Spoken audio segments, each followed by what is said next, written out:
have a question for you. Do you remember when Harry bragged about how he, unlike his brother, married for love, and William only picked Catherine because she was deemed suitable for her role? All the uproar had been about how insensitive that comment was. But I'm here to ask, so what?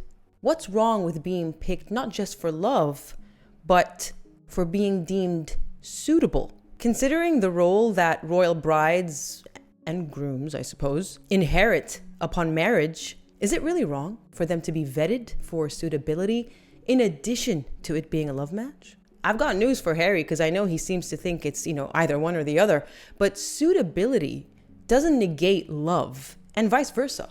I mean, if this isn't the look of love, then I don't know what is. Marrying into an ancient elite institution such as the British royal family isn't exactly any old marriage. You're also basically getting hired for an incredibly high-ranking, highly paid, permanent full-time role where you get to live in ultimate luxury for the rest of your life or the rest of your marriage in exchange for being a public servant and an ambassador representing 1,000 years worth of tradition, and in the case of the British monarchy specifically, billions of people. So the palace better be sure that the person is suitable. Unfortunately, when it comes to jobs, love doesn't really cut it. I mean, I love space. Does that qualify me to become an astronaut? So considering everything at stake, I suppose the question is, should love conquer all when it comes to royal marriages? It's true that historically, love hasn't exactly been an integral ingredient in royal unions. In fact, until relatively recently, it's been quite a rare concept, with royal families routinely prioritizing advantageous matches with other royals over genuine feelings of love or mutual attraction. Sometimes a few royals, coincidentally or not, usually the monarch, got lucky and married their beloved, but it certainly wasn't the norm. Remember Edward and Wallis, the Duke and Duchess of Windsor? I mean, how could you not, right? If you're a long-term subscriber here, then you'd know because pretty much 50% of my content has been on them, with multiple series available, in case you're interested, by the by. Of course, their story is far more nuanced and complicated than a simple case of a twice-divorced foreign commoner being deemed unsuitable by the Church of England. Again, check out my Sussex-Windsor Files series if you're interested in a deep dive about that. But whether for ulterior motives or not on the part of the government, the then king and emperor was blocked from marrying Wallis because she was deemed unfit to be queen. If Edward wanted to marry her, the government had declared, then he must abdicate the throne and relinquish his place in the line of succession, which is exactly what he ended up doing, thereby changing the course of history forever. Princess Margaret, Queen Elizabeth II's younger sister, was also faced with an incredibly similar dilemma. In the early 1950s, coinciding with the coronation of her sister, Margaret met and fell in love with a dashing veteran who served the British royal family named Peter Townsend. The couple gained worldwide attention during the Queen's coronation when Margaret did something so simple and so benign, such as picking a piece of lint from Peter's lapel during the televised event, only to cause a sensation, and not of the good kind. It turned out that Peter was still married and his affair with Margaret was a secret, until it was later revealed that he had divorced his first wife and proposed to Margaret, who accepted. This is where the parallels with Margaret's uncle, David, as they like to call him, start to come into play. Divorce at the time was still seen as a major no-no, let alone Peter's status as a commoner. War hero or not, he still bled in red, like the rest of us do. Where did the whole blue-blooded royal come from anyway? I don't know. I'll look it up later. And so again, you've got the Church of England, of which Margaret's sister, the Queen, was head, and its distaste of the whole dirty divorce business. Not to mention the then still recent-ish Wallis and Edward abdication scandal, and you've got yourself a royal conundrum. If you've watched The Crown, which I have not, this was apparently portrayed incredibly inaccurately and quite unfairly to the late Queen. In the series, the fictional Elizabeth barred the marriage from happening at all to protect the monarchy, so she picked the monarchy over her own sister. But in reality, the Queen did try to make this marriage happen for Margaret. She proposed to amend the Royal Marriages Act of 1772, which gave the monarch the final say on whether a descendant of George II could marry someone of their choosing. And fun fact, the reason this act was even written into existence at all was because King George III was sick and tired of his brothers basically marrying women that he, George, didn't approve of or didn't deem suitable. There was a bit of a loophole in this act, I suppose, to soften the blow or give the descendants of George II somewhat of an out, if you can even call it that. If the descendant in question did not receive the monarch's approval and they were over the age of 25, then they could give the Privy Council 12 months notice before signing the marriage contract, unless, that is, both houses of Parliament declare their disapproval. Also, another fun fact, this particular second clause was never actually used. Now, where was I? Oh yes, so Queen Elizabeth II wanted to amend this act so that her permission wasn't required at all. However, there was a catch. There always is, isn't there? I just want one situation, whether in my life or just in life in general, where there isn't a catch. The catch being that Margaret, just like her uncle, had to renounce her place and that of any future heirs in the line of succession. In the end, she decided not to proceed with the marriage, going on to marry instead another commoner who was not divorced, photographer Anthony Armstrong Jones, which was another dramatic relationship mired in controversy and scandal, which is far beyond the purview of this video, I'm afraid. It's unclear, though, if the reason for her reluctance to renounce her place in the line of succession had anything to do with her decision to give Peter Townsend up.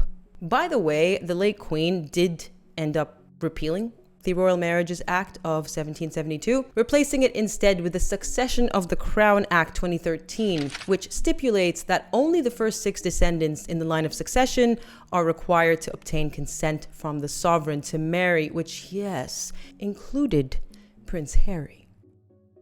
Which reminds me of how the Queen offered Harry and Meghan an out before they even really got in together. She basically offered them a chance to just be a regular private couple. Meghan could keep being an actress. Presumably, she wouldn't have had a title or she wouldn't have been a working royal, and they could live happily ever after. But Meghan and Harry rejected the offer, claiming they wanted to hit the ground running.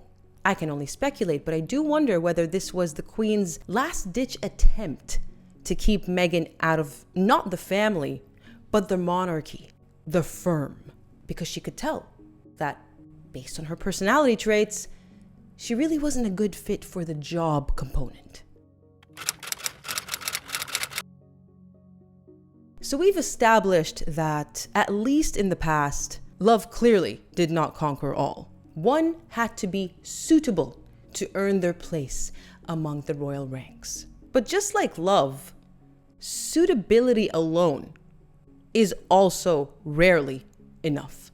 I think so many of our problems as humans come down to extremes. Too much of one thing here, too little of another there. And when you have too much and too little, well, that can cause an upset in the balance of life. This mentality of picking suitable wives wasn't one that was left behind in the distant past. In the past few decades alone, we've seen matches being made purely based on perceived suitability rather than genuine attachment, with, at times, incredibly catastrophic results. Which brings me back to Harry's comment about Catherine being picked only because she was deemed suitable.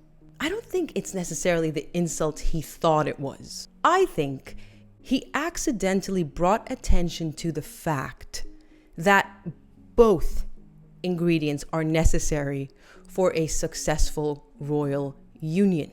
You can marry for love, but your beloved must pass the test, the interview.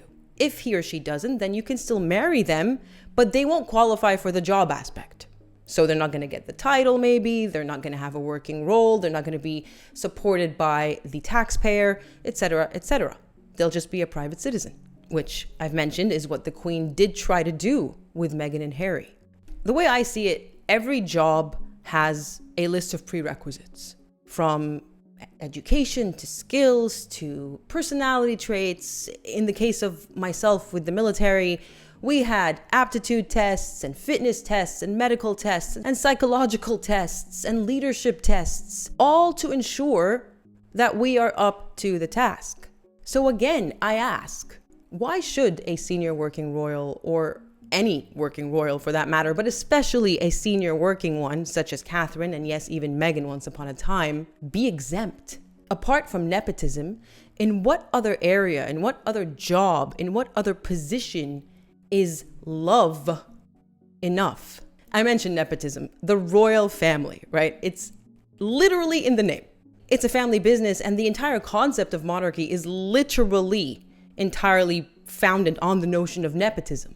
And perhaps that's where the problem chiefly lies, and why deeply unqualified people, whether they're born into the family or marry into it, sometimes find themselves in incredibly highly ranked positions. But that's veering into a separate issue altogether, and quite frankly, one that I don't have a solution for, other than maybe just don't employ nepotism and actually give people jobs if they're qualified for them. I don't know if that's a crazy sounding concept. I guess what I'm trying to say is, to wrap this all up in a neat little bow, rather than Harry's job being perceived as offensive, I propose we view it in a different light and consider just how important it is actually for someone to be deemed suitable and qualified to represent a monarchy and its constituents. So yes, Catherine may have been selected because, in addition to being loved by William, she was deemed the perfect woman for the job. And you know what? That's a mighty compliment in my books. And look, I know Harry's not the brightest and not terribly educated, so I wouldn't be surprised if he'd never come across the saying, "Those who live in glass houses."